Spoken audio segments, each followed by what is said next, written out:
All right, kings and queens, peep the message. Here we're going to be talking about the breaking down of the levels of human consciousness, what they are, how to ascend them, and essentially how to live in alignment within this physical realm. Let's go.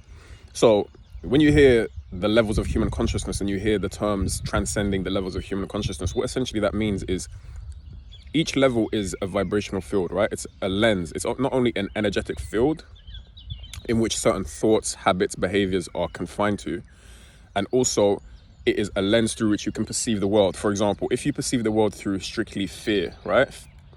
You, within your mind, the thought stream is always going to be, when I leave the house, I might get attacked or I might get burgled. Or do you see the nature of the thought stream stems from the vibrational frequency that you're at?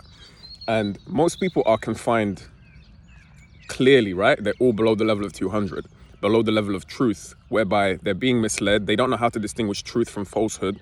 They can look at these BS rappers and see the stuff that they glorify and identify with it.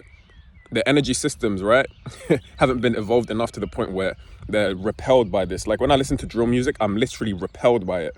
Yeah, it bumps. Yeah, it's cool. Yeah, it turns you up. But like my energy system is repelled by it. I'm like, ugh, it just dysregulates my whole being. I can't fuck with it. So once you start to ascend the human levels of consciousness, right, what's going to start to happen is this whole game is going to start to unravel itself in front of you. You're going to start to see how multidimensional, multifaceted, and pretty much infinite this whole reality is. Let me explain to you why. Your awareness is so powerful that every instance, every scenario can be dealt with, interpreted, experienced in a million trillion different ways. Because that's what infinity is. This is what your projection of your mental cinema is, right? You have an identity, you have a personality which has certain characteristics, dislikes, likes, predispositions, which gets presented with certain scenarios, and all of this whole composition of personality starts to project its ideas, its lens on the scenario, meaning that scenario is pure divinity, right? Because the way in which I can explain this to you is this is pretty much just a play of God, and the ego projects its wants, its do not wants, its likes, dislikes, its preferences on the main projection of reality, right? And when you start to ascend the levels of human consciousness, you start to realize just how much of the ego is entangled in all of this. If you have your baseline needs met, if you have food, if you have shelter, that's all you need. Like when you start to peep just how much of it is programmed into you, like you're sitting there, you're like, man, fuck, I need to buy this new car, or damn man, I wish I had a nicer house, or I wish I had a nicer apartment, or I wish I had this, or I wish I had that. What that is the ego. It's our programming telling us that the situation we're in right now is not good enough.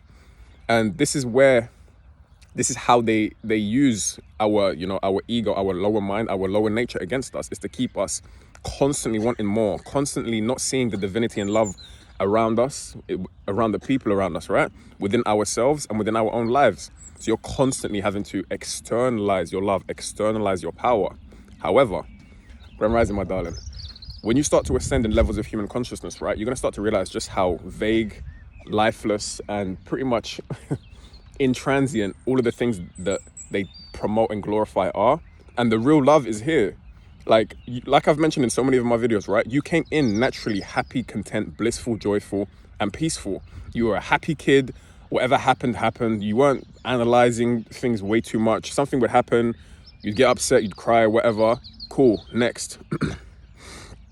But the main point of your energy, the main point of your sense of self was never rooted in anything or anyone else. It was always rooted within what you loved, whatever it is that you enjoyed. Your character, the main, the plain avatar that came in, right?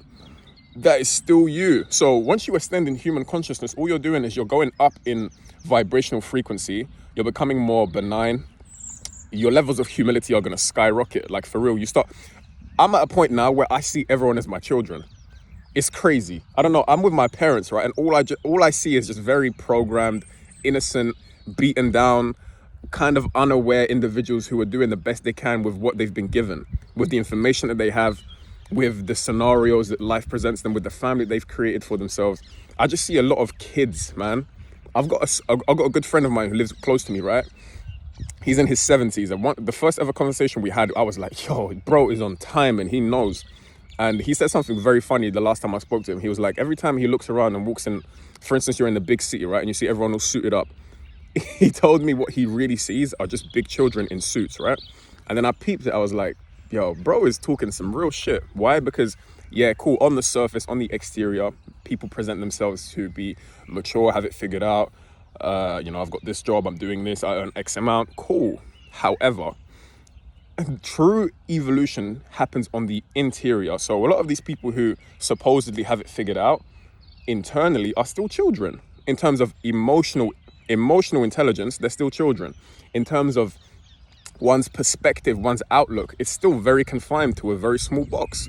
It's merely the programming that you're subjected to, your parents' conditioning and brainwashing, and then a few travels here and there. But for the most part, you never took the time to disengage, to question. More importantly, you need to question what it is that you've been taught, the stuff that you've soaked up and identified so strongly with.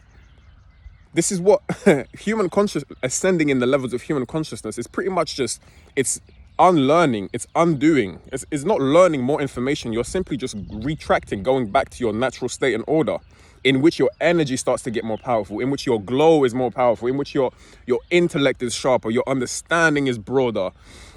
The lens through which you see the world is infinite, and the people around you are your family. Does that mean that you're going to like absolutely everyone? Hell no.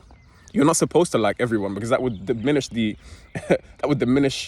the whole interaction itself. There has to be bad and good. There has to be up and down. There has to be, but you get to a point where you realize that this is all one and the same. Once you start to ascend, you realize the non-dualistic nature of this world, whereby the good and bad is one, the up and down is one, the black and white is one. It's all of the same essence. This is transcending duality. Once you transcend duality, wow, that's where you're really free. That's where enlightenment happens. And all you see, like all I see around me, is the play of God in the form of the form and in the form of the formless, in the form of the visual and that which you cannot see. It's everywhere. Like, it's happening constantly right in front of you. It's the continuation and the constant unfolding of divinity right in front of your eyes. So in order to see it, experience it, and be like in the constant awe as to what you're seeing, is merely just to take a step back. Go back, because that's exactly where you were. When you were a kid, everything was novel, everything was happy. Transcending the levels of consciousness is the only reason you're here in this world, because when you die, you never really die, because you never were really born. So the I never really exists. So death is an illusion. You never really die. However, when you do, when this physical vessel is no longer powered by the spiritual energy, and you move on to other dimensions, other planes of existence, the only thing you carry with you is the information downloaded to your consciousness. The stuff that you did, the stuff that you thought, the stuff that made a difference, the stuff that was less desirable. That's the only thing that you take with you. And that's what determines what your experience after this physical realm will be. Guys, I really don't want to make this video too long. It's approaching 8 minutes. That's a very basic breakdown as to how transcending the levels of human consciousness will impact your life, how your reality is going to start to shift, and pretty much everything is just going to start to unfold in front of your eyes. This really is a big cosmic magical game of intelligence and power that you couldn't even comprehend, because we all inherit a limited mind. We're trying to comprehend something that's incomprehensible through the mind. Non-linear power, the conception of God, a universal intelligence which powers everything, you cannot comprehend that with this limited mind. Really peep that. Guys, with all that being said, I hope you have an amazing day. Look after yourself. Don't let the petty mishaps get to you. We will have our days, we have our moments. Stay rooted in your own energy. Protect your own energy. Heighten your aura. Make sure your force field is sturdy, because you're going to get poked at 24/7. That's just the nature of the game. Peace and power, love and light. And I'm going to see you in the next one. Peace.